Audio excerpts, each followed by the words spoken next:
Okay, everybody, welcome back to the Doomer Optimism podcast. Jason and I hosting again. We have here today Adam. Empty America is his Twitter handle. Adam, I will let you start by just like introducing yourself to the facts that you want people to know about yourself, obviously. So people more or less anonymity on Twitter. So whatever you think would be good to start to frame the conversation so people can get to know who you are. Oh, well, yeah, I'm not highly anonymous, but I guess just so people have some idea of, who I am and what I do. I basically I live in a relatively remote rural area of New Mexico. I do a lot of different things, like I put on my Twitter account. I mean, I currently, I drive a school bus, and I've recently been getting into doing a little more writing, including, a little more formal writing, a little more long-form writing. I've had the time to do that, so they've gotten some interest in that. And I do a lot of gardening-type experiments because I'm here and I have, 16 inches of precipitation. It's a cold, surprisingly cool, semi-arid climate. So I do quite a bit of experiments with fruit trees, different vegetables that can be grown, and I share that on my Twitter account.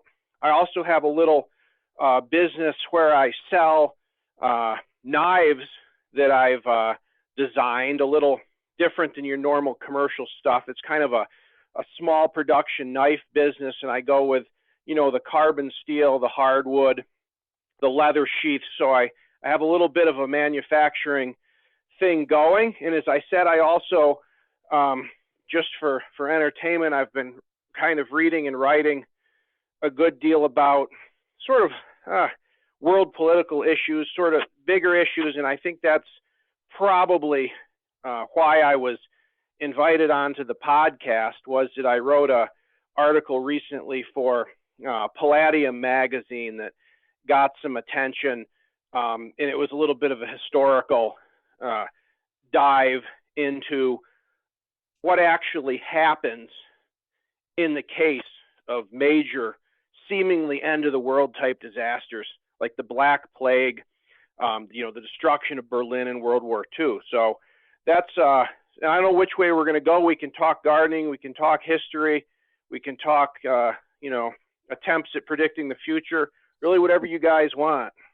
I have one quick question before we get into the content, the substance, but are you just an autodidact? Like, how do you know? No, I wouldn't want to say that. I mean, I have a college degree in history, but I did learn Latin in college, and so I went to the University of Arizona, and I studied, history and so forth, but I don't have a lot of, most of what I know has really nothing to do with that. It's 20 years ago I was in college, and, most of what I know, I just learn on my own. I don't really want to, it was just the college was just something to get a person started. You have access to a good library. You have some introduction, but I don't have any professional qualifications really in anything I talk about, especially other than, as I said, just a BA in history, and I used to have some knowledge of the classics, but nothing too recent or relevant. Well, that's so cool because I mean, look, I've got my PhD, and the PhD process in general is like an exercise in getting like extremely specific in some topic. It doesn't make you like an expert it makes you an expert on that topic, but doesn't necessarily mean you can talk on a wide range of issues. And I swear every time I read one of your tweets, it's like surprising or a different way of thinking. And there might also, this is like, sorry, I'm getting into a meta comment already, but there's also potentially something, whereas if you get the higher education, it forces you to think a certain way, and all of your tweets are always like upending how people normally think about things. So I'm excited for this conversation anyways. Yeah, JC, so yeah, the stuff that I think about the most, I'm specifically uneducated in. So we'll put it that way. yeah, and that's probably why it's so interesting, because nobody, like anyone who studies it formally has to think about it in a certain way. So I'm always like, oh my God, I never would have thought of putting it that way. So where do you want to get started, Jason? Well, yeah, I just wanted to add to that. I don't always agree with you, but I always find your posts counterintuitive and interesting. When I don't agree with it, I don't agree with it in an interesting way. Or if I think it's wrong, I think it's wrong in an interesting way. Well, I just want to get a little bit more into your background. Like, so what drives you? So I lived in New Mexico for a long time growing up, from Taos and Albuquerque. I'm a bit familiar with that region, but what drives you to kind of live, extremely remotely and kind of bootstrap a livelihood from these different sources, and to be thinking about kind of deep, kind of historical structural issues? What drives that in particular? And just to throw kind of, one of the things you've talked about, or bring it up, you've talked about how, a lot of doomer optimists are like, we need to kind of redistribute population, or that's going to happen naturally, not like forced, and rural areas need to kind of be revived. And I think you've kind of said that, well, actually, without fossil fuels, rural areas are just it's gonna get much, much worse because they're so much more dependent. And yet you're a very extremely rural person. And so do you see yourself as kind of an exception, kind of a lone, wanderer, or how do you frame all of that? Well, it's an interesting question. The question of why I came out here has a lot of answers. I don't know. I had before, obviously, I had let me put it this way, a stressful career that's not particularly interesting, and I kind of deliberately just haven't gone into it. You know what I mean? So I basically semi-retired at, we'll say, the age of 38 years old. Okay, I'm 41 or so now. So I made a drastic change in my life. Basically. Just I'd say, man, I might have been younger than 38, but anyway, I was, 37 or 38, about, 4 to 5 years ago. I think 4 years ago, I came out to New Mexico. I grew up in upstate New York.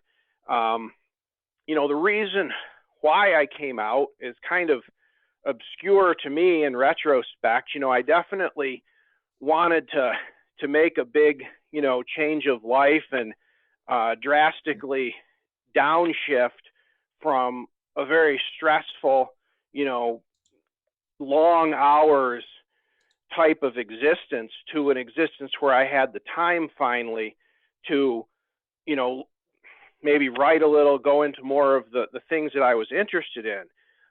So I like why I went as remote as I did is kind of an obscure question. I mean, I guess I just wanted the experience.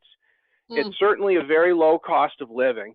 It's sunny, but even from when I was a young kid, I always had that fascination, with the pioneers and, the most remote areas. And I just had that, that desire to experience that. And, I've got a family, I've got 4 kids. I had a little, a lot of other responsibilities. So, there was no way that I was going to, enact my real childhood fantasy of, I don't know, going to, Paraguay or Uzbekistan, or what I used to dream of as a boy, reading all the travel books and everything. But basically my kids were young enough that at that time the move wasn't a big deal for them. So we kind of came out here to the, I would not ever say the frontier, because the life is pretty usual here. It's a lot more normal than you'd think, but it's interesting at the same time. And I don't know if you want, Ashley, do you want me to kind of go into that, because that's a a topic I've never really gotten into is Yeah, that would just be, I mean, the day to day. Okay, I will go into this. You talked about it. I've heard you say comment something along the lines of like, on your school bus route, how far you're going. Okay. And that kind of thing. Yeah. And so just like, when you talk about where you live, I can't picture what's going on. Like, I don't understand the landscape. So tell me what's going on. All right. There. I'm going to try to explain it, and it's unusual. All right. So basically, without, telling people exactly where my house is, I live in, northeastern New Mexico. I think you could honestly say, certainly you could never claim that it was the most remote area of the country. There are areas in eastern Montana or northern Nevada, certainly, that are more remote. But we'd say in the top 10 most remote areas, just to give sort of the distances to things. If you want to, here's a good one. If you want to, and I'm just ballparking here. So if you want to buy groceries, there's like a really, small grocery store it's 70 miles one way. So it'd be a 140-mile round trip out to a grocery store. Walmart, once again, is pretty similar. It's an hour and a half or an hour and 45 minutes, each way to the nearest Walmart. So it's essentially, it comes out to be, over a 3-hour round trip. And that goes for everything. But people live out here. We've got a school, we've got a public school, and I drive the school bus for that and really enjoy it. The school is in a little village. Okay, there's a defined village it used to have about 300 people in it. Okay, now it has about 80 people in it. And the school is in the village, but the kids live out on the surrounding ranches. So if you want to picture, because what you can actually picture is like a little village, just like you'd expect, okay? Like the little old stone buildings or adobe buildings, and some of them are trailers too, or whatever they may be, but a little New Mexico looking village, right? And in the village, it used to be a lot bigger, but it's lost probably a quarter of its population. So you've got the school in the village. I actually live in another ghost town that's even more ghost town, about 10 miles outside of the village. But that's fairly convenient. And then 10 miles past me in the other direction is actually another village of maybe 200 people that used to have probably 500 people, and there's another school there. So the way to describe it is it's an area of, essentially it looks like the Great Plains. It was settled it's incredibly interesting because the area was settled by the Spanish long ago. We don't even know how long ago it was. There's old ruins and stuff, but the modern framework of what we have here, what happened was that the railroad came out, okay? And this was in the early 20th century. So the railroad came out, and what happened was the Homestead Act went into effect. So the government was giving out 160 and 320 acre parcels, for free for anyone that could prove them up. And as part of this homestead development, you had villages basically developed from scratch.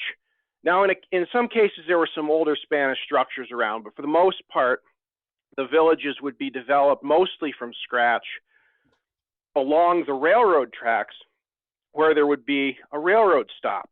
So that's why the villages are spaced exactly 10 miles apart along the run of the railroad track. So it'd be 10 miles a village, 10 miles a village, 10 miles a village. And also you had to have a village on a 10-mile basis because when this land was settled by the homesteaders, they predominantly did not have the automobile. So they were coming in on horses, wagons. So you had to have a center where they could come in to get services, so that it would be no more than about a 10-mile run in with a horse and wagon for the settlers. So what happened is it was 16 inches of rainfall on average. So on a really good year, you can get, or a good sequence of years, you can get dry land wheat crops. So of course what happened was the settlers flooded in for that free land, and the population of the county peaked at, I think, 5,000 or 6,000. And they broke the prairie up. You can still see the old machinery abandoned all over the place. So they broke the prairie up, planted it in winter wheat, and surprisingly enough, it worked at first. I guess they came out here during a really wet phase. So this was in the early 20th century, like the 20s, the 30s. I mean, they were straight up large-scale wheat farming, and you had 3 towns in the county, all of which had grocery stores. They had, farriers for horseshoeing. They had farm equipment dealers. They had, blacksmiths. And you could get anything you wanted because the train ran. Consumer goods came in on the train, and it was booming. And then, of course, we had the Dust Bowl, and that everybody knows about the Dust Bowl. So the long story short is, after the Dust Bowl, a lot of people left during the Dust Bowl because what they were doing was completely unsustainable, because the wind blew the soil away once the prairie grass was broken. So then you had a wave of consolidations. Okay, so you had the people that remained after the Dust Bowl bought the properties of their neighbors who left. So you started going from like 160 and 300 acre units, and you started going into 1,500, 2,000, 4,000 acre units, and they would put a lot of the ground, back to grazing.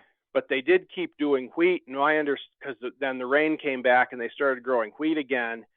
And my understanding is there was another big drought that slammed them in the 50s, and that drove another excess of population and another cycle of consolidation. And so what ended up was that the county population fell from between 5,000 to 6,000 in the early 20th century to about 600 now. Wow. And people are mostly into ranching? Yeah, I'm sorry to be so long-winded, but it's a long story. Okay, so we went from 5,000 dryland crop farmers to now we're down to, I think, about 600, and there's basically 0 acres of crop left in the county, and almost all the land has been turned back over to cattle grazing, typically in large ranches of up to 10,000 acres or more. And the county produces, 20 or 30,000 head of beef cattle a year, and all it takes to do that is a workforce of, an active ranch workforce of maybe, including kids and spouses, the ranch population is probably, of the 600, the ranch population is probably, 300. And then you have, other people that work at the school. You have older people in the villages. But basically what happened was a change in the means of agricultural production just forced an extremely small and extremely dispersed population. So what I'm doing, I'm driving a school bus, 150, each run in morning and night, each one is 70 miles. So I'm running a total of 140 miles a day, a large part of which is dirt and rough gravel roads, because I'm just going out to these ranches, because I'm really quite central compared to these people. I'm going out to these ranches. And I'm just picking a kid up here, picking a kid up there. And we have quite more kids than you'd think around here. And I pick the kids up and bring them into the centrally located school. So that's basically my lifestyle, and I just have my own really small place. I just own like an acre and a half where I so kind of a water right here, sort of, and I do my gardens here, and then I have a couple other lots where I'm able to graze my sheep, and that's pretty much how we do it. Jason, where do you want to go from here? I have an idea, unless you have one. I'm kind of interested to dig into your kind of gardening and sheep operation. I found some of the pictures you posted online, pretty fascinating. A lot of people think about gardening, they think about raised beds, and you're like, well, yeah, that's great if you have a high precipitation environment, but if you're in a 16-inch a year environment, you actually want to dig these beds into the ground. Oh yeah. You want to talk about how you do that? I think that's pretty fascinating.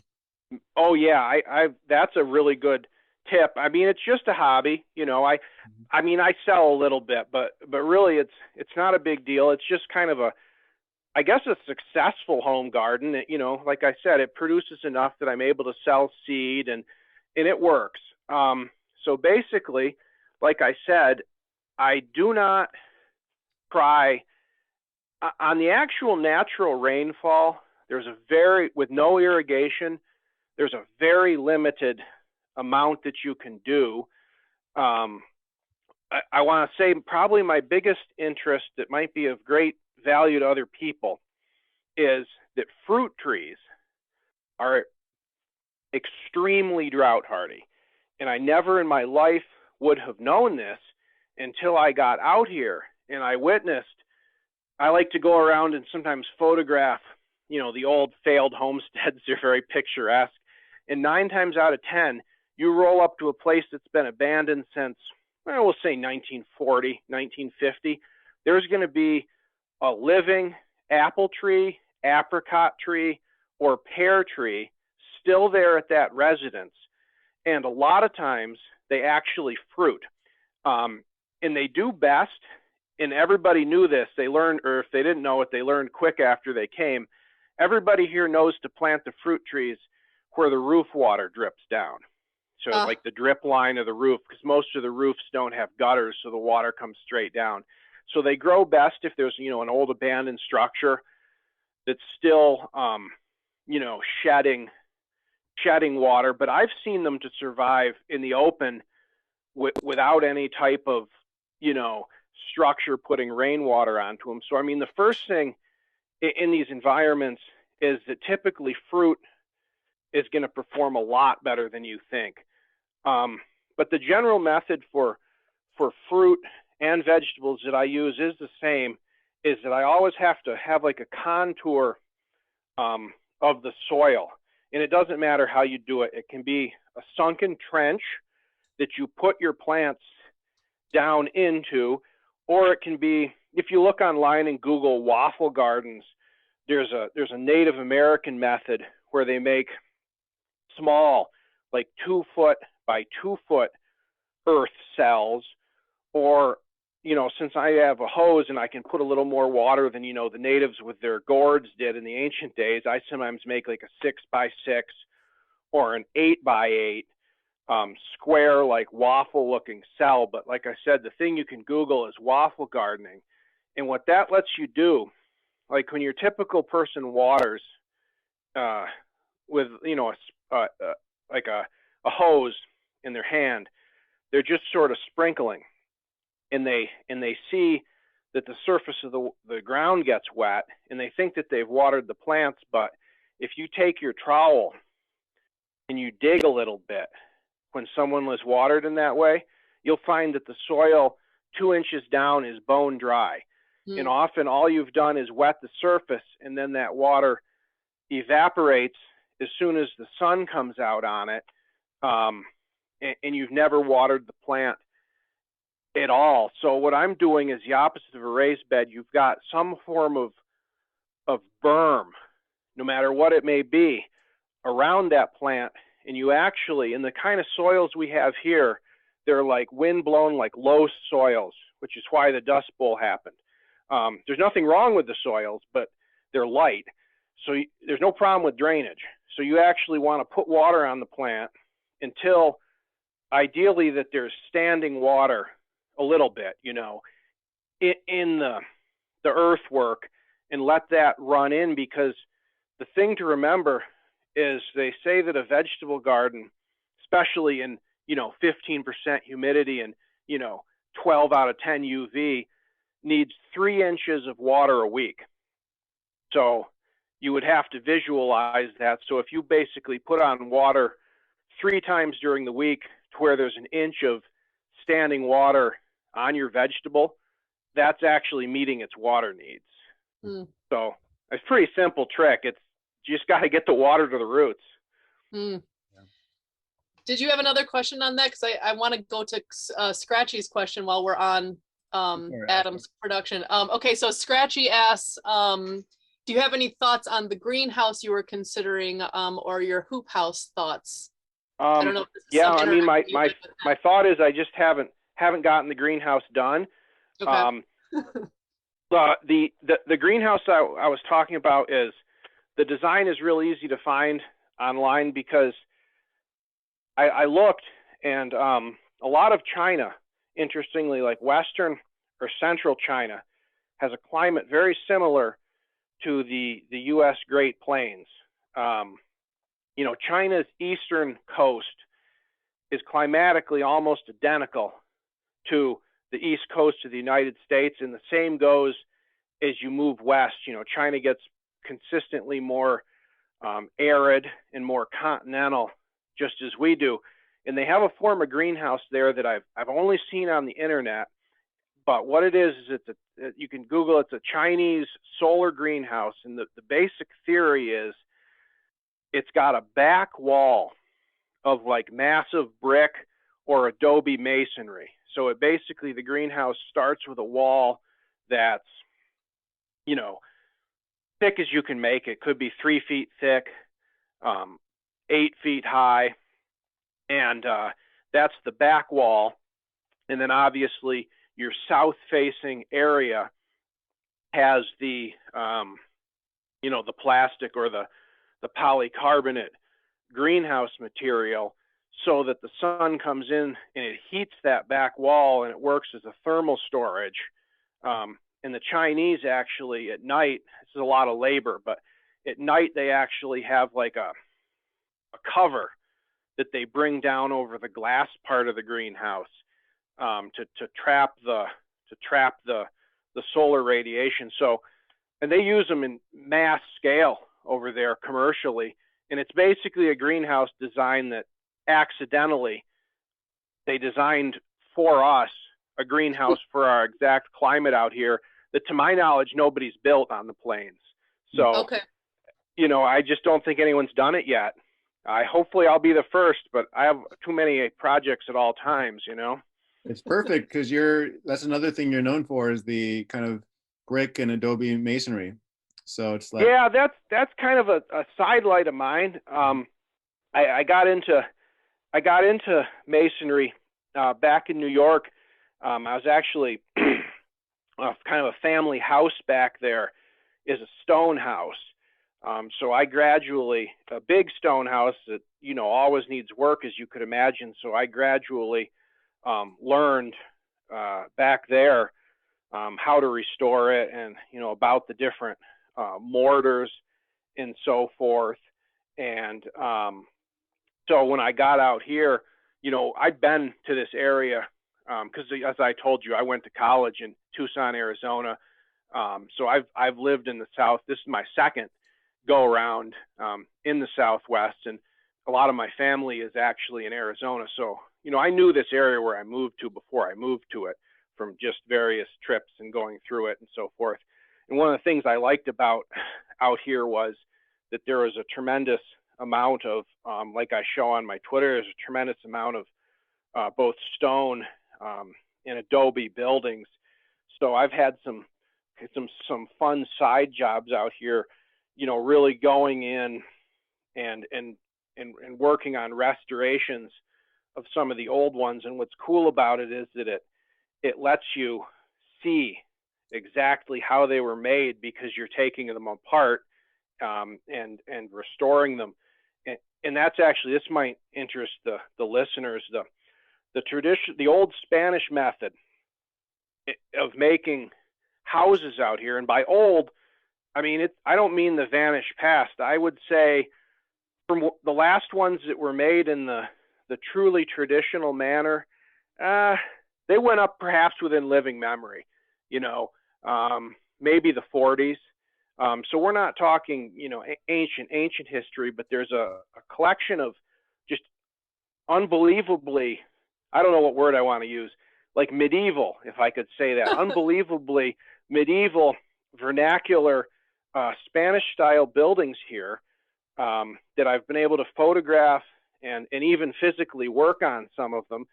And the method, the lack of purchased materials, I'm going to kind of go through it, and maybe you can picture it. They had infinite labor, but almost no ability before the railroad came. And even after it came, they didn't speak English, and many of them didn't have a lot of resources to be buying, cash products. But they had a lot of labor. So what they would do is this is typical. There was a red sandstone out here. So they would hand cut and shape the red sandstone into really usually fairly regular blocks. It varies. Some were, some weren't, but typically they'd cut it to some extent. And what they would then do is they would build the walls of the house out of these blocks of red sandstone, but the only mortar that would be used was mud, adobe mortar, because you just mixed it from the soil on site. Mm-hmm. And so it was kind of a hybrid rock adobe wall. It's like an adobe wall using rocks instead of mud bricks for the structural elements. So they would build, this wall up to about, in whatever shape they wanted the house to be, into a square shape. And obviously you left openings for the windows and the doors. And then when the walls got up to height, you'd take logs, that would be cut here locally. Pine logs are called vigas in Spanish. So they would just lay the vigas across the top of this, square 8-foot stone box, if you want to look at it that way. They'd lay the vigas, and then between, obviously then you've got these big logs up there, and then between the vigas they would split, smaller junipers to make the latillas, and then they'd put them in like a herringbone fashion on top of the big beams to make like a solid deck. And so now this is kind of the crazy part. So once they've made a solid deck of wood, they'd build up the parapet wall around the outside, and the roof would actually be 10 inches to a foot of adobe mud put on top of the vigas, and it would be kind of tamped down and contoured so that it would drain out of specific canales, which are the drains that they would set in the building. So at the end of and then you'd go into the interior, and they'd plaster the interior, the entire inside, with mud plaster, and then they'd do just the lightest, either like lime whitewash or maybe like the lightest layer of white lime over the whole interior. And so you'd end up with a finished, you'd put a chimney and so forth, end up with a finished dwelling house that didn't contain, number one, almost no nails, contained, and the only purchased components would typically be the glass windows. So it's kind of astounding. I mean, if you wanted to build an exact replica right now, I mean, even with today's prices, I don't think, if you did it exactly like they did, you wouldn't have $10,000 in a house, and probably a lot less. So it's pretty fascinating. Yeah, and I think on that point, maybe it would be useful to talk a little bit about your article, because I'm thinking I think basically the thing that seems to me to go through the thread through your thinking is you're pretty clearly aware of the resource limitations determine what people do. In the past, you're talking about, they had the railroad and then that impacted their like ability to do things in a certain way. What resources people have available. You just mentioned like infinite labor. Yeah, they have infinite labor, but not necessarily a lot of resources or just access to a variety of resources. So that's why they did it this way. So maybe we could run through a little bit what your article was arguing and then maybe go into a little more like, I don't know, future prediction part of the conversation.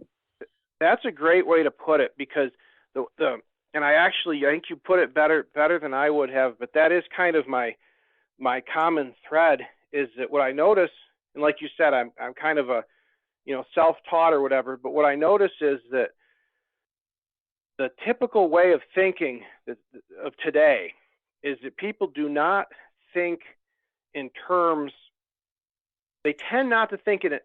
Everyone says people are materialistic today, right? They really aren't, though, in a realistic sense.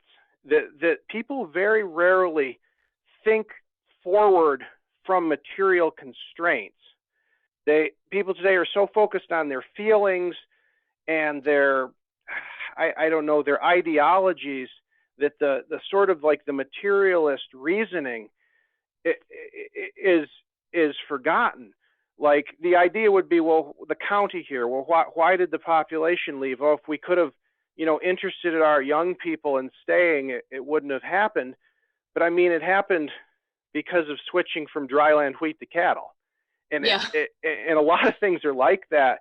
Yep. So, and I really have to give a ton of credit some of the people I've met out here, because I've talked to a lot of the older people out here, and I highly doubt they're listening to this podcast, but it really brought my thought forward more than anything possibly could have, because some of my friends here, they're in their 80s now, okay, and they speak English as a second language.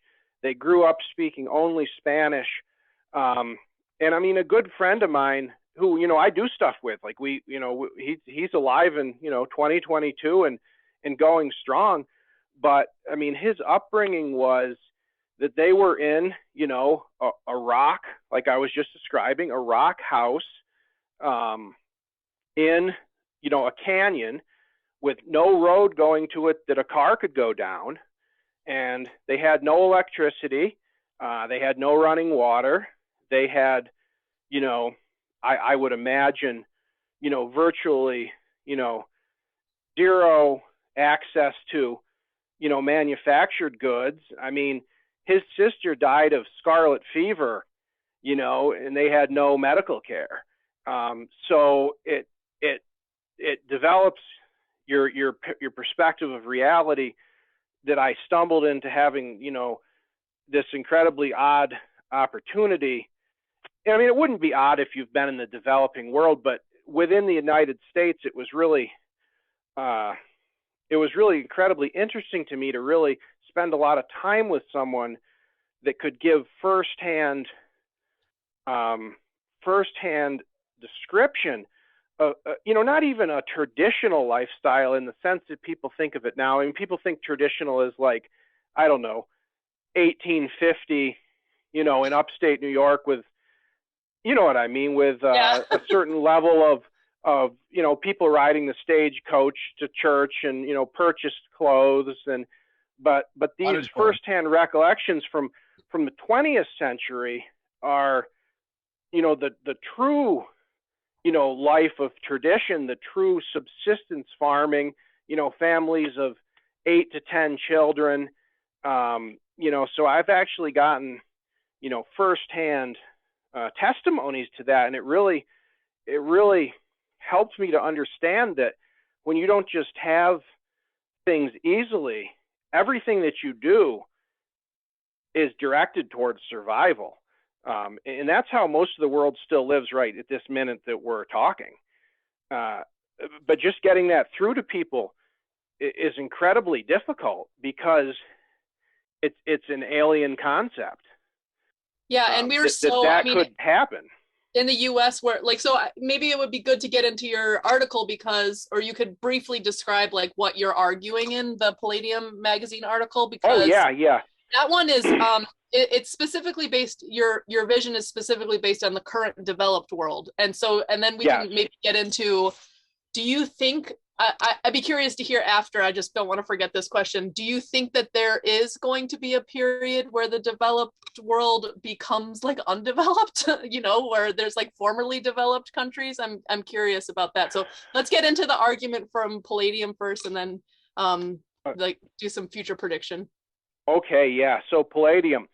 So basically what I did on that article, if you want to put it this way, is everybody talks about, you know, as we know, they talk about collapse, the concept, which I am skeptical on, that the developed world could receive a shock to the point of essentially, you know, halting the basic systems that we live under. So what I kind of decided to do in that article, and this really was an area where, you know, my having some training in history was beneficial to me. I decided to sort of test this theory, and in an interesting way is I went back through essentially history since the late medieval period, and I looked, which of course is in the West mostly, which is like the predecessor of our own system, right? You know, back to the Magna Carta or whatever, as they all say. So I went back and tried to find the most profound shock events that actually happened. And then I went and did some research as to, you know, how deep the shock was, and more to the point, how the system responded to the shock, and how long it took for the system to essentially return to a form of equilibrium that conserved the basic functions of the prior state. And I started, the best one was the Black Death, okay, because we've had, you know, the pandemic, so that's an obvious one. And of course, the Black Death, when, you know, when they say the Black Death, they meant it. People argue about the death toll. I mean, some people say 20, some people say 50, but I mean, profound death toll.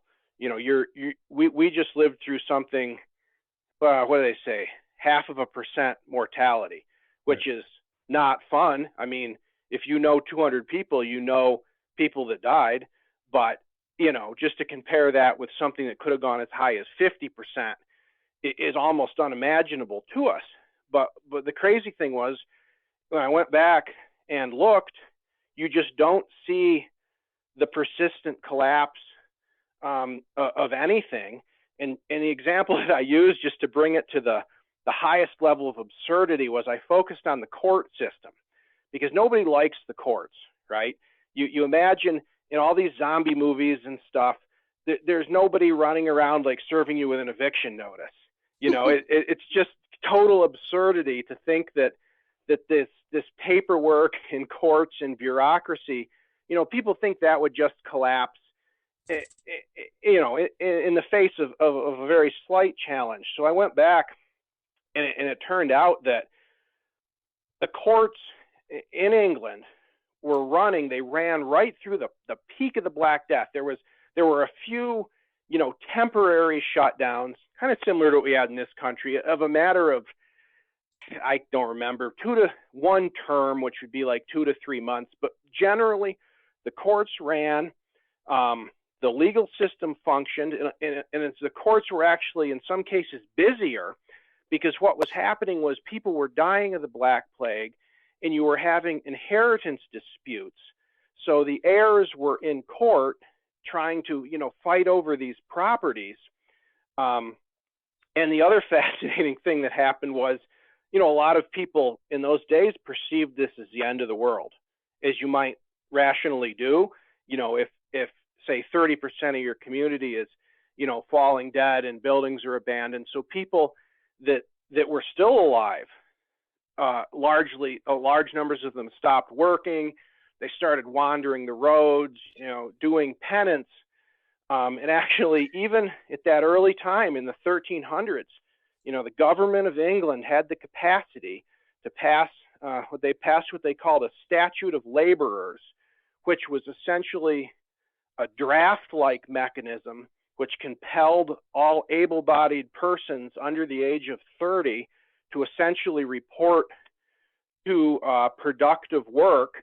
And if you were, seen to be what they use all these colorful expressions like vagabonds and sturdy beggars, if you were seen to be someone that, was physically fit and was out wandering the roads, they would arrest you and put you into a workplace. And they also imposed price controls. And by all the historical evidence, the peak of the Black Death was 1348, and certainly at a minimum, by about 1352, essentially England was running again. And they had price controls and mandatory employment. And it just didn't, there's, other than localized and short-term situations, it just didn't cause anarchy. And then I kind of speed forward in time, and another good one was World War II.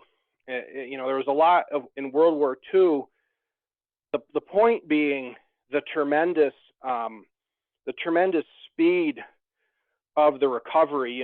We've all seen the destruction that occurred in Berlin. We've seen the pictures of the Soviet flag being raised above the Reichstag and everything, and just the whole city just looks like absolute devastation. But I actually put a hyperlink in the article, and this is just the absolute killer, is that there's a video on YouTube of people waiting, and this is, I think it's 1946. It may either be late 1945 or early 1946.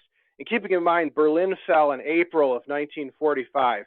So I think it was spring of 1946, and it may even have been earlier.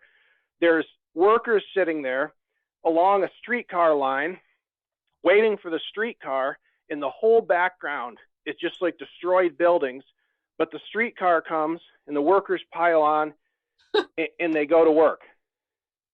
And if you think about it logically, if you went to West Berlin in 1950, we all know that Berlin was there. It would have been, I wouldn't say absolutely normal. You would have seen the damage, but shops would have been running. Obviously, the streetcars would have been running for 5 years.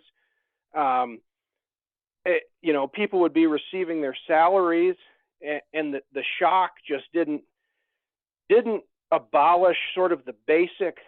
You still had to pay your rent, Berlin, if you were living in Berlin, my other example, which people hate, is that, if you were living in Berlin, just an ordinary worker, during all these events, you probably paid your rent every month until, we'll say your last rent payment was March of 1945. The city fell in April of 1945. If you wanted to keep living in your flat, you were probably back to work getting paid and paying rent by Christmas. It just, it's amazing. I think, sorry to interrupt, but I no, honestly go ahead. feel, Jason, maybe you have some thoughts on this, but this is so central. I think the practical realities that you just laid out are so central to the whole thing with Doomer Optimism. And I'm probably going to put it worse than Jason could, and maybe I'll just make Jason say after I do. But I think there is totally an ideology in straight Doomerism that's like once the collapse comes, I'll be liberated. It's almost like, paradise on earth or something. Once it comes, then I'll get into my regenerative village. That'll give me the excuse to be a blacksmith finally, or whatever it is, whatever fantasy people have. And I love this because people hate hate hearing it. Like, and increasingly, the more we go on, I already kind of knew this intuitively, but the more we go on having these conversations, the more I go on into my homestead project, I realize like no big social thing is really going to like make one big shift that changes all of the opportunities, agency, resources, and everything. It's really just like you have to make the world you want to live in, and you have to do the work. Jason, did you have some thoughts on that? Well, there's a couple, I guess there's a couple variables that I'm interested if you came across in your research. One is kind of, the difference between the central core and the periphery, right? So it's one thing to be in Berlin, middle Berlin. It's another thing to be kind of on the outskirts. But then also, what you're describing here are these kind of external shocks to the system.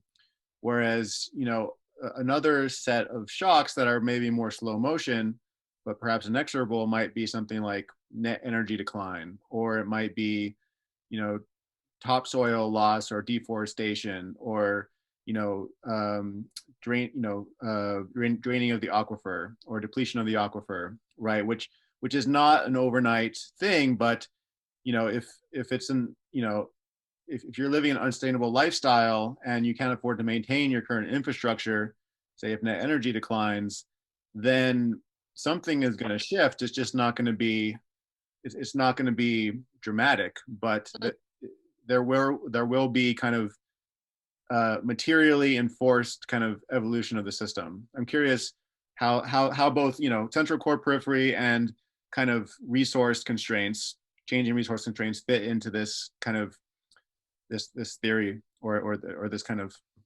framing that you have. Yeah, I mean, it's really not really a theory so much as just kind of an observation that may or may not hold true going forward. It's sort of the default, I guess we could say. So there's a couple things to that are really interesting. And I couldn't go into this nearly as far as I would have liked to in that article, but okay, so when I'm saying that all these like external physical shocks don't really change the system, that's true. But the funny part is, as we know, systems have been, radically changed during the 20th century. Absolutely. And I put in the article, I said, okay, so I'm giving you the example of, West Berlin. And I don't know if I put it in the article, but, the streetcars ran in Hiroshima 3 days or after the bombing and so forth. But I'm leaving something out, and you can kind of call me on this, is how about Cuba? Let's say you were, a pre-revolutionary farm owner in Cuba. How about if you were, a landlord in China, in 1940? What if you were someone who lived in East Berlin? See, what's funny is all of those people's lives did change radically, but in some cases there was a level of resource shock to it. But the primary driver of these radical changes, on the scale that people fantasize about, is actually purely political. Sometimes the radical political change, it sometimes rides on, something like a famine or a drought or, the destruction of a war.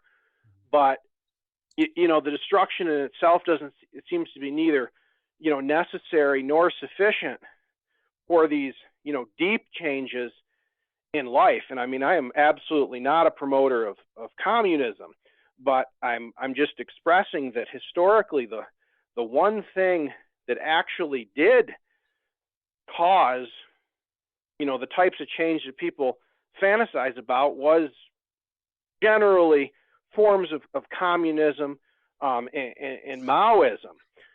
So that's kind of odd that, that when the human mind changes deeply, that actually drives the heaviest changes in society. As far as the periphery, I mean, that's an incredibly interesting question, because we really don't have to look to history, because, we can look now at the least developed countries on Earth, and we can see essentially what they do, what they have, and what they can't generally support. So the interesting things that they do have is, and if you've done any business overseas, which I have, what you find is that the proliferation of the cell phone is tremendous, and even the smartphone, and even the apps have penetrated farther than people probably understand.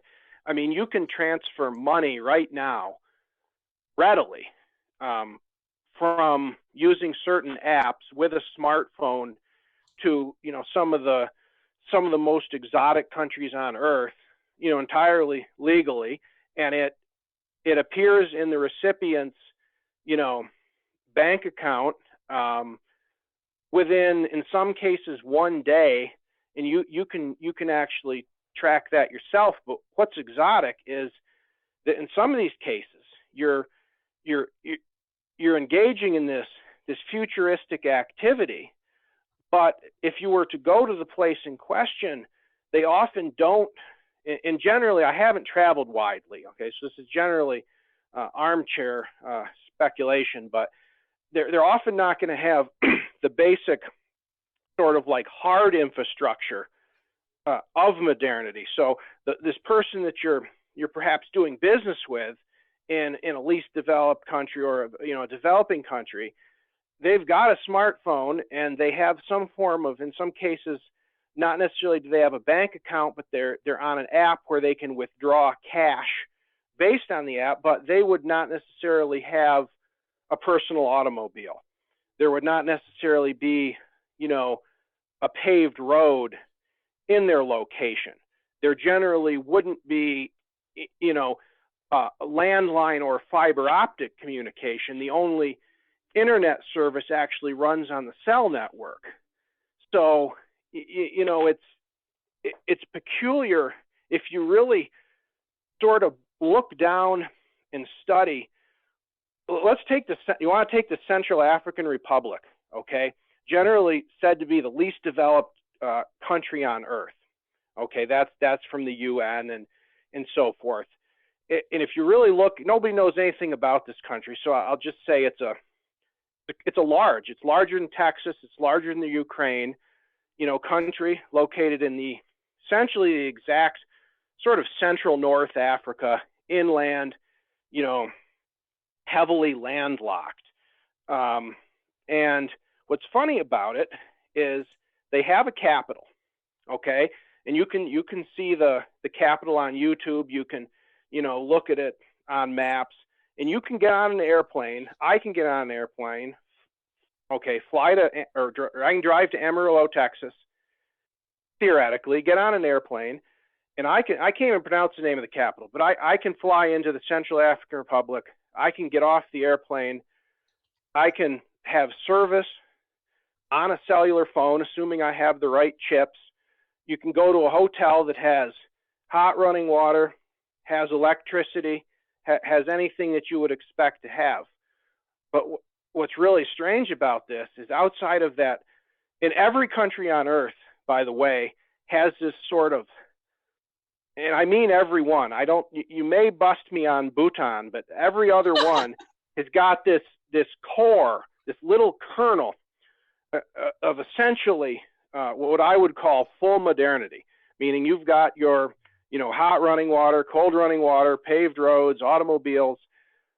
But in the least developed countries, the kernel is incredibly small and tight, and there's almost no extension of infrastructure across the land. So in like the least developed countries, you'll have immediately adjacent to this, small kernel of what functions as full modernity, with an airport with security and air traffic control and everything else, U.S., national European carriers land there.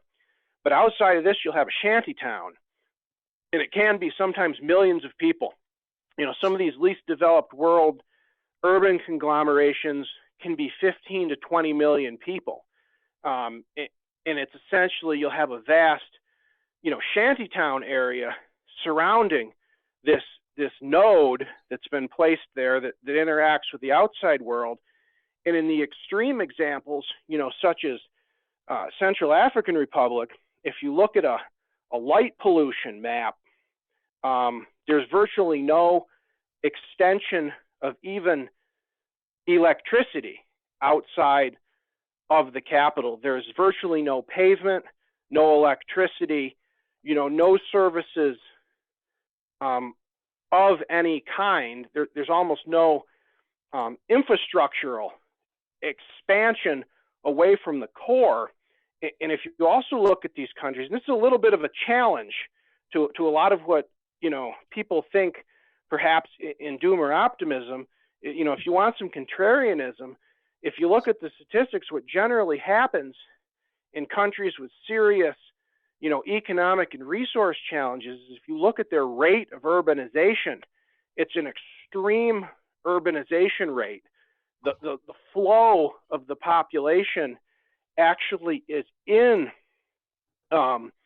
towards these central cores, where essentially, if you want to put it that way, the lights are on, and that's kind of interesting. And another core periphery thing I can bring out, which I think is a pretty good example, is the country of Argentina. And I think, Ashley, I'm kind of being a little risky here, because I'm almost sure that you know a lot more about Argentina than I do.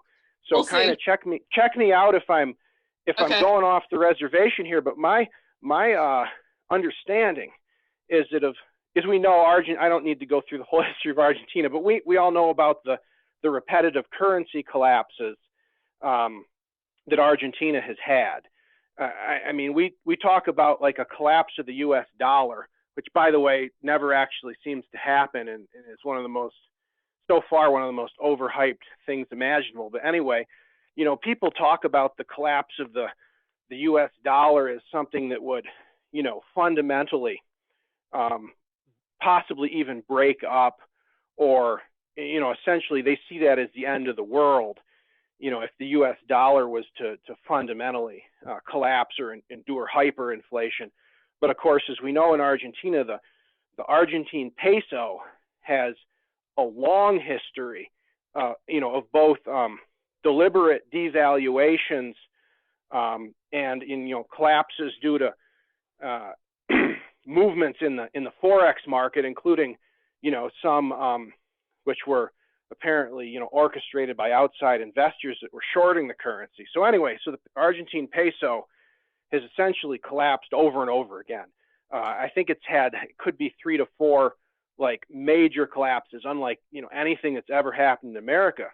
But what has happened is, of course, the country of Argentina is still there. It's in no evident danger of dissolution. But my understanding of what has happened is that Argentina has become one of the most concentrated populations on Earth. And I'm not in front of a computer, but I think that if you Google it, the percentage of their total population that's come over the last 50 years or so and concentrated into the Buenos Aires metropolitan area is astonishing. I think maybe going off the rails. I think it may be as high as 80% out of a country which is, of course, vast. It's, I don't know what, 1,800 miles long, or it's on almost the scale of the U.S. I think 80% of their population is pulled in to this one metropolitan area. So in a sense, it's functioned. I consider Argentina to be a developed country that has endured currency shocks and economic problems that has almost, and I don't want to offend any Argentines, but has almost pushed it towards almost falling out of the developed country group. And I think that, if you look at what actually happened, it seems to me, and it could be a coincidence, but it seems to me that you've got the same pattern, that you've got inward concentration of population as a result of, the economic shocks. So that really kind of is different than we assume that economic shocks would, result in a return to the countryside.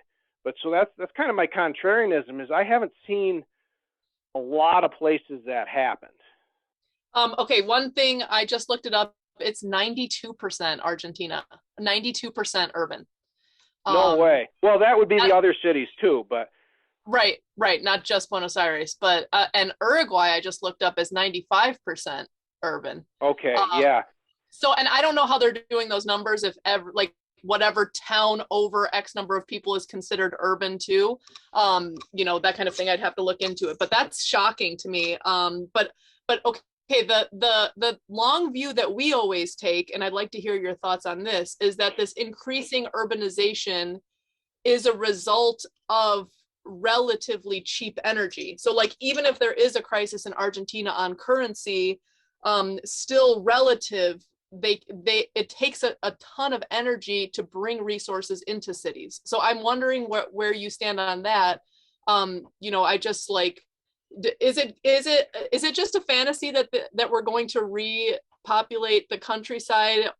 Because I think I'm trying to think historically, like, was there ever a historical period where we had this amount of urbanization with this small amount of population rural? Like, can that be sustained for much longer? Well, I don't know, because the way that it works currently is that essentially, obviously what it runs on. This is the other kind of funny thing that it's hard to get people to grasp. Once again, on material reality, is that it all runs on gasoline. Right. So to state the most, it's not even worth saying, but no, but I think it is worth saying. We kind of have to say it, Yeah, they don't think about. They really just don't think about the extent. I think it's crazy how niche of a group of people understands liquid fuels versus other forms of energy, and how essential they are and how hard they are to transfer to other forms of energy.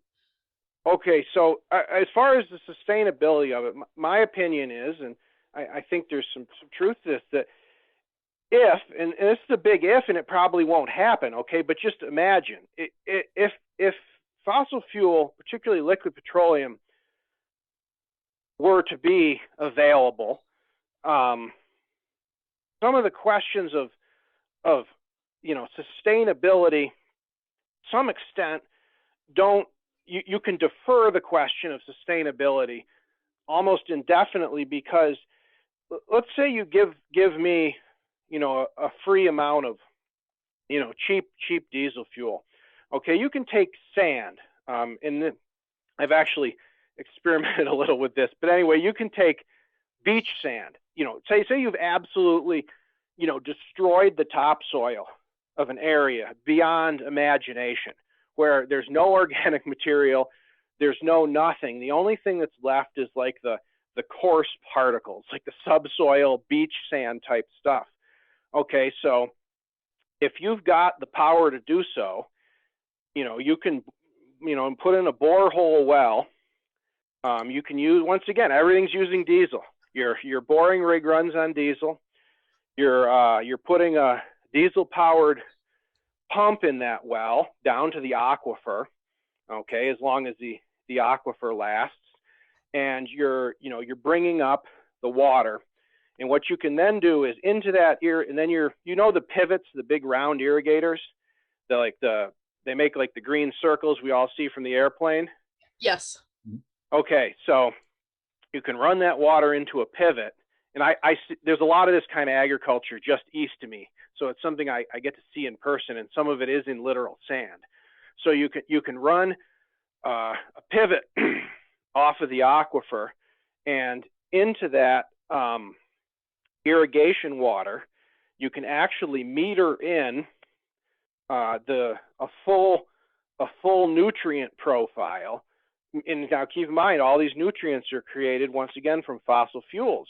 They make fertilizer, essentially by a process of cracking natural gas. So you can meter in the full, nutrient profile that plant needs, and fertigate it with the water, and you can produce, a crop without any topsoil or any organic material. And as long as you've got the water to put on that crop, or if you're somewhere that rains, like in the United States Corn Belt, the further eastern Corn Belt, we can forget about the irrigation. A lot of those places, the natural fertility of that soil is gone. I mean, they essentially treat the field each spring with, essentially, you might as well be growing in like a neutral medium, like hydroponics. They're essentially adding on an annual basis. They're bringing that soil up to what the plants need to grow, and the corn will grow. I mean, if it's in something to hold the roots, it could be beach sand, or it could be ground up beer bottles for that matter. If there's something to hold the roots, and you're putting on the nutrient that it needs, and it rains, I mean, the corn will grow. So really the question is, once again, it's just the fossil fuel, because every step of that requires the fossil fuel. It's not something that's going to fail just because it's not, organic or, desirable, which it may not be, right. but the crop will keep coming up. And then, okay, so the crop comes up, and then obviously you've got to truck the crop. But that's kind of one of my other points. This is interesting. The transport of crops is not quite as inefficient as you'd think, because a semi truck, which will carry 44,000 pounds of cargo, when it's running under load, believe it or not, it gets 8 to 9 miles per gallon. So, I mean, it's only burning twice the fuel of some family cars, and it could be pulling, 44,000 pounds of corn, or, 45,000 pounds of beef. So, in comparison to the calories that truck is moving, you're not really putting a ton of calorie back into the tank. So anyway, I'm sorry, I'm rambling. Let me get to the point. The point is that it's absolutely true that to produce the calories without a lot of labor, okay, you need the fossil fuels. And to move, that's probably even more important than moving the fuels. Yes, you need fossil fuels to move the calories, but to produce the calories without humans out on the ground working, everything that you're doing is requiring, the fossil fuels. I think the problem, or the trick, and I don't really know how this is going to come out, was saying that, the urbanization is allowed by cheap fossil fuel, is that it's very easy to burn more fuel in supplying a human who is living, a typical American lifestyle outside of a city. It in a certain sense, supplying that person can very easily burn more fuel than it would to bring food to that person by transport. Right. So here's my best thing. It would have to be hand in hand. The ruralization would have to be hand in hand with self-production, like significant increases in self-production, which may or may not be possible in the American context rapidly, because I think we've seen a bunch of times online, like people just balking at the idea of like having a garden or keeping chickens. They're like, okay, Pol Pot, telling me to grow food, how dare you, you're a dictator, kind of thing. So for me, like that when you were in your article, you were talking about the political messaging and the political project in combination with like resource changes over time is really the combination that makes the change. Yeah, I mean, it's obviously possible for human beings to support themselves on the land. I mean, I could never claim otherwise. But I guess the thing is that my observation would suggest that when a country is really short of resources, it almost seems like to a certain extent it's easier and cheaper to provide, if the demand is for a certain standard of life, okay, which is kind of inflexible to where you are, okay, like you want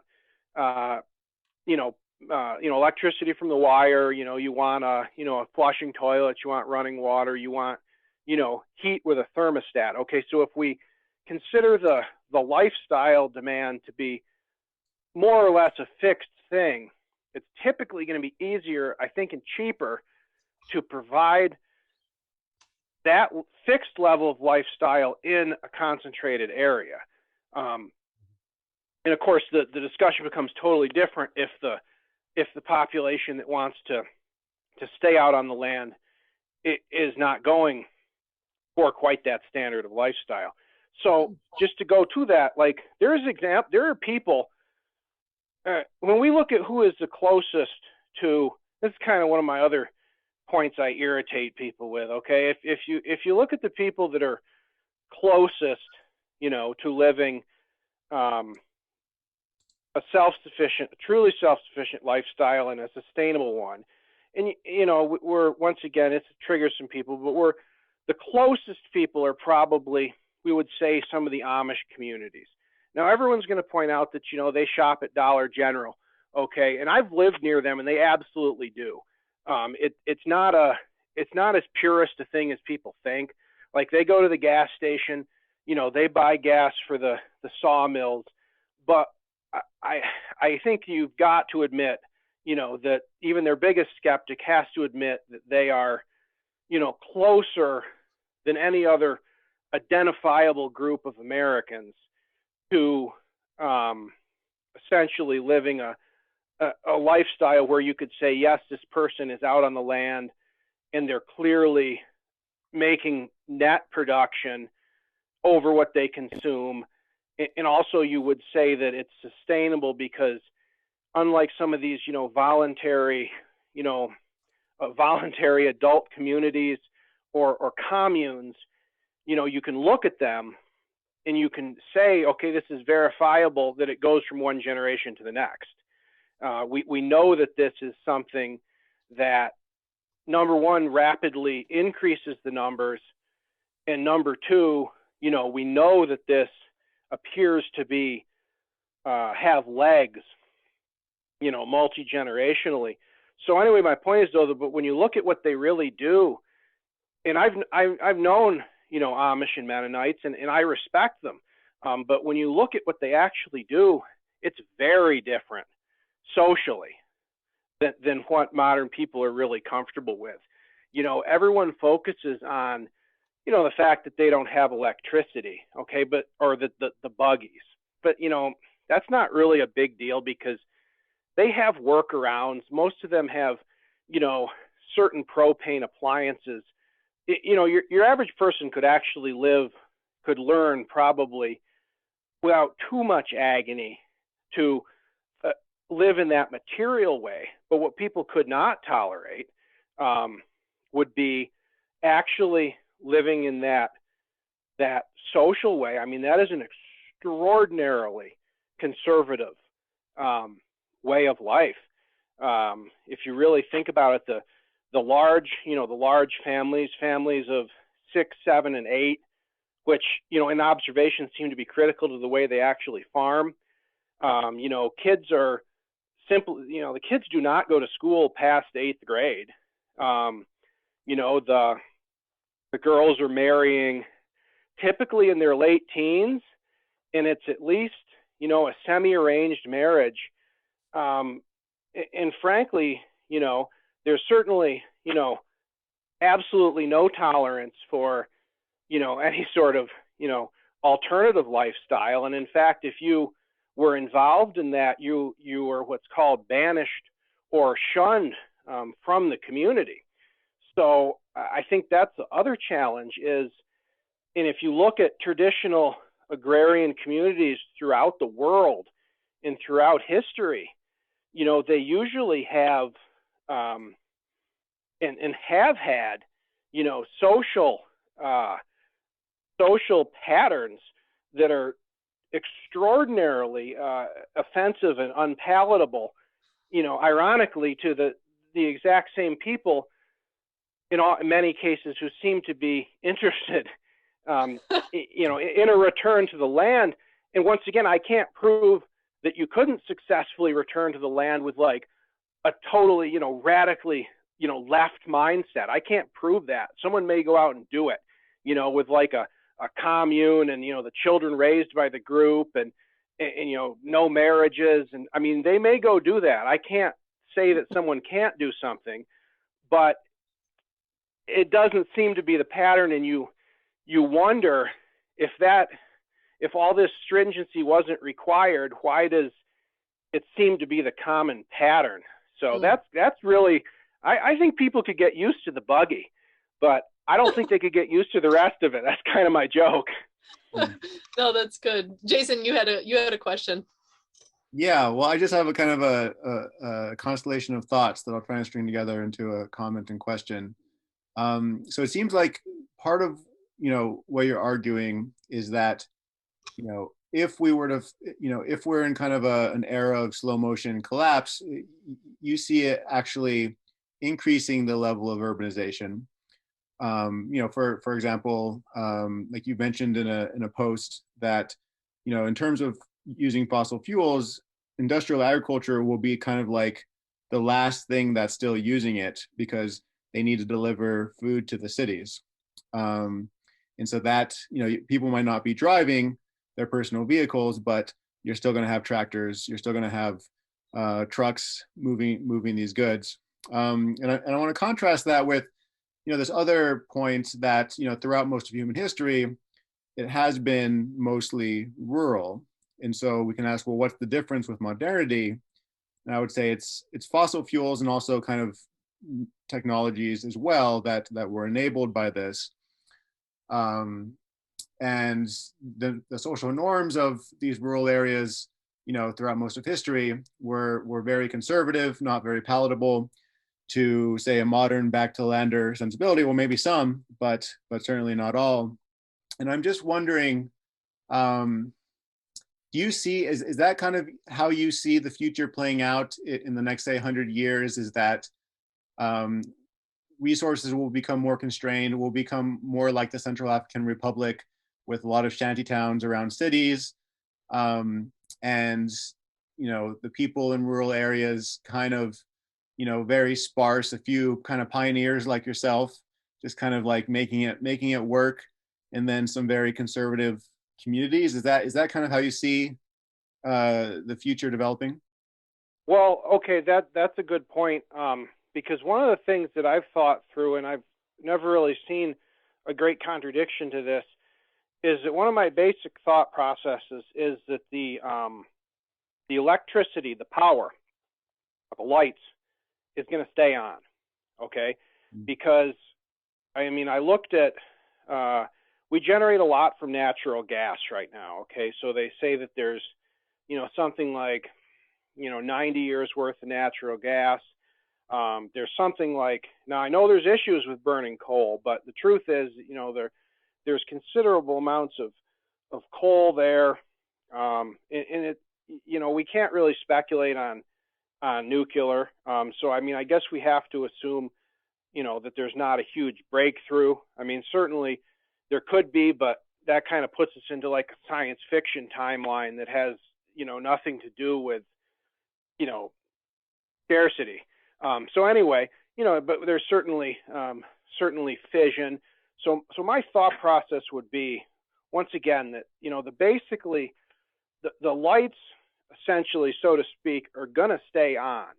And there's going to be electricity. I mean, and there's a lot that you can do with electricity, okay? But electricity is kind of, it's structurally. Too, right? Oh, what's that, Jason? And cell phones too, as well, right? Yeah, and electricity has a funny characteristic that's very different than liquid fuel. Electricity is centralizing. It more or less, you know, it travels typically through wires, whereas liquid fuel kind of, you can put it in a tank and then you can just go. So liquid fuel, cheap liquid fuel, so cheap that we can burn it, frankly, foolishly, okay, is a very expansionary, you know, type of thing. It makes it very easy to have, like, you know, a good paved road, you know, in the middle of nowhere. Whereas electricity, it changes the incentives. It says, okay, well, if we need to get the corn from this rural area, yes, we can run an electric powered train and bring it, and there's no problem. But it doesn't sort of stimulate the tremendous the tremendous sort of, I don't know if you want to say sprawl, but so I'm not really into a big collapse scenario.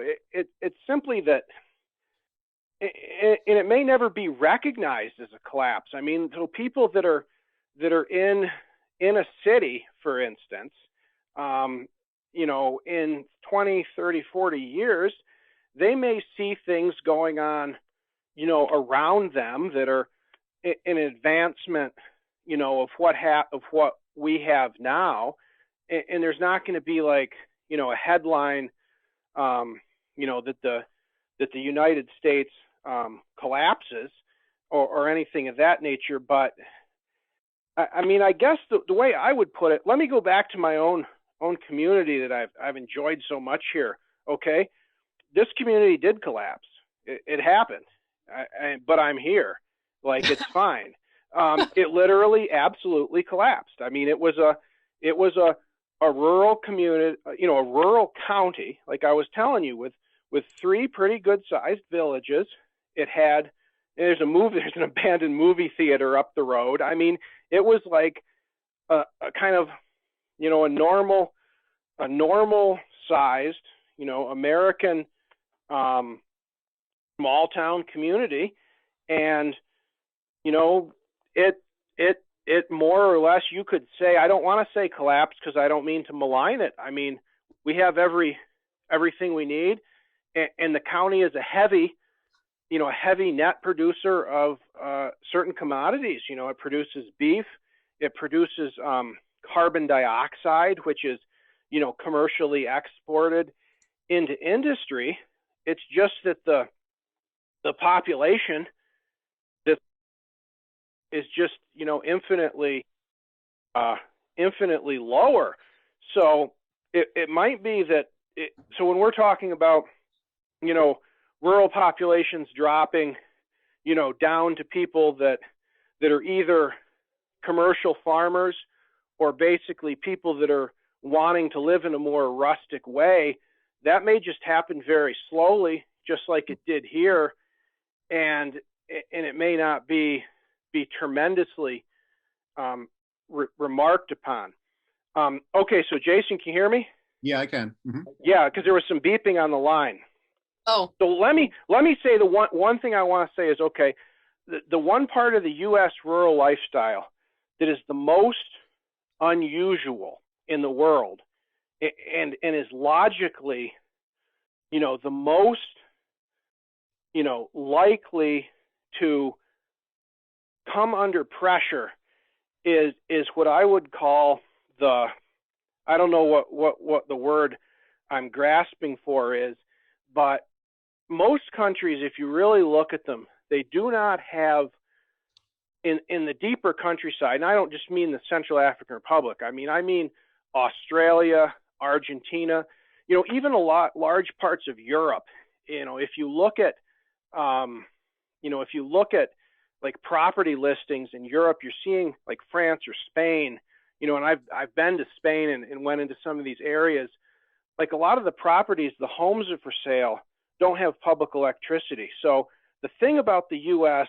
is that there's been, and I think you could verify this with numbers, this is just my gut feeling, just an unbelievably strong extension, okay, of every kind of infrastructure, you know, to every corner, you know, of this country, whether it's serving any real purpose or not. Okay, so like I was saying, I'm in, you know, this highly remote area, but I've kind of been trying to emphasize that it's normal in a weird way. Okay, I've got fiber optic internet. I have zero problem getting online and doing, you know, anything I need to do. Right now I'm talking on a landline phone.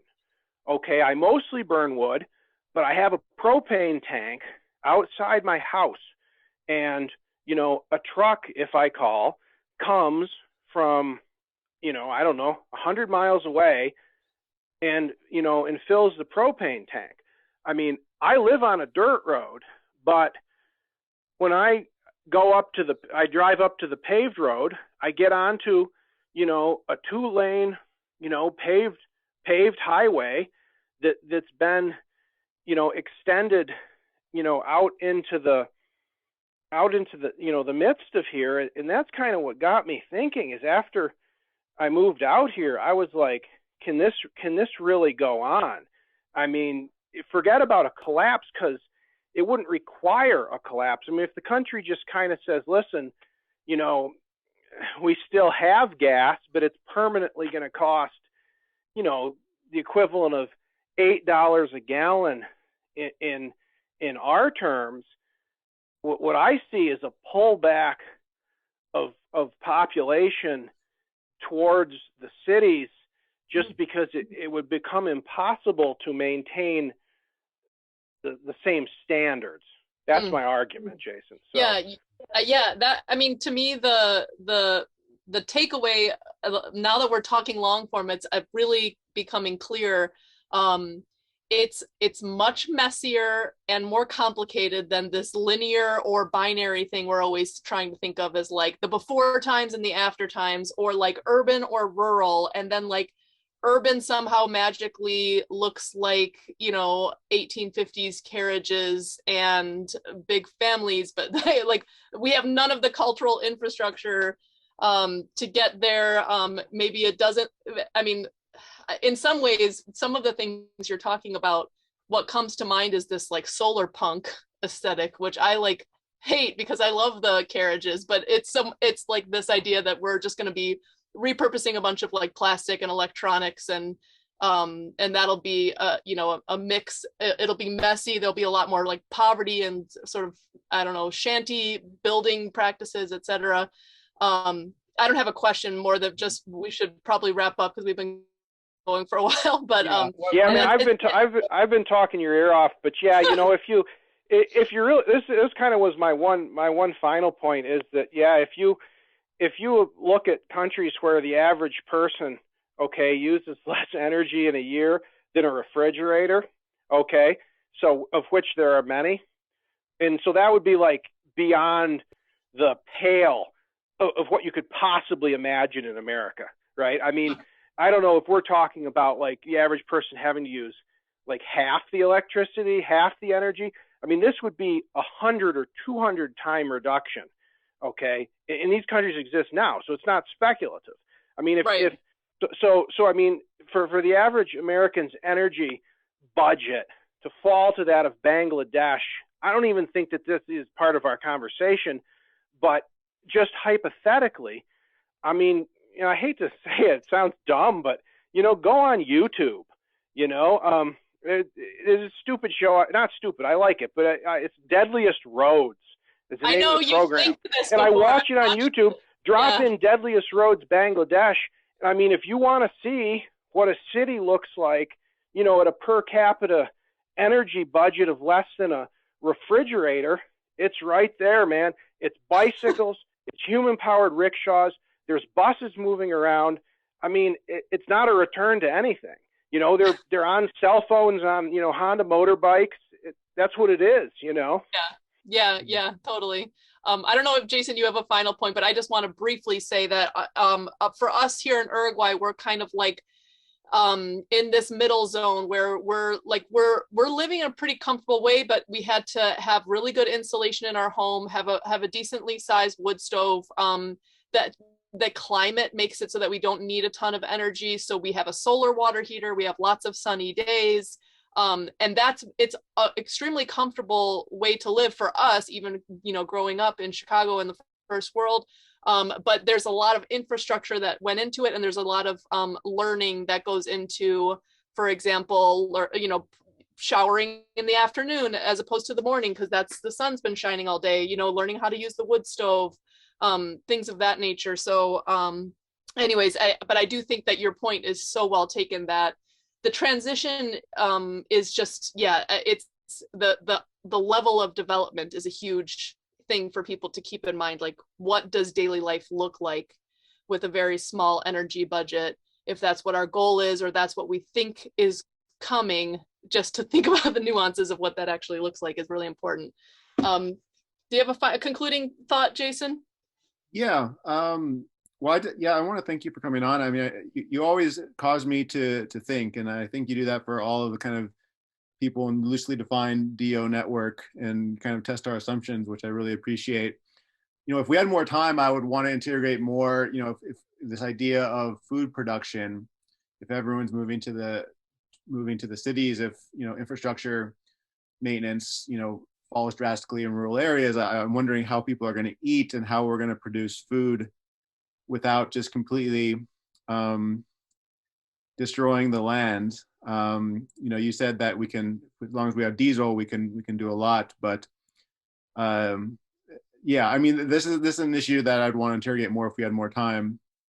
Of, you know, where does our food come from in a low energy future? But yeah, I guess or like a low liquid fuels future, specifically. Hey, yeah, Jason, I've already talked too long, but man, I'll leave you with one thing on that of where the fuel comes from. It's not an answer; it's a question. The bottleneck on that, and you can kind of unwrap this in your mind. I'll just be very quick. The bottleneck on that to the low carbon, you know, high labor food production is getting enough people out on the land to do it. Yeah, because it takes a lot. At the same time, their consumption of those people needs to be low enough that they were making a net production, not a net cost. Yeah. And right now we're the opposite of that because we have an aging society with very little young labor, and each person's consumption is so high that if you place them out on a rural parcel, and I absolutely included in this, they're not going to make a net increase of what they're consuming. They're going to be, I mean, they might defray it or have fun or do good things for their community, but so we're like the opposite. We have a small number of people, and each person consumes a tremendous amount a year, whereas the complete inverse is a large young population where each person consumes so little that they're making a net return from a small piece of land. I'll just leave it at that.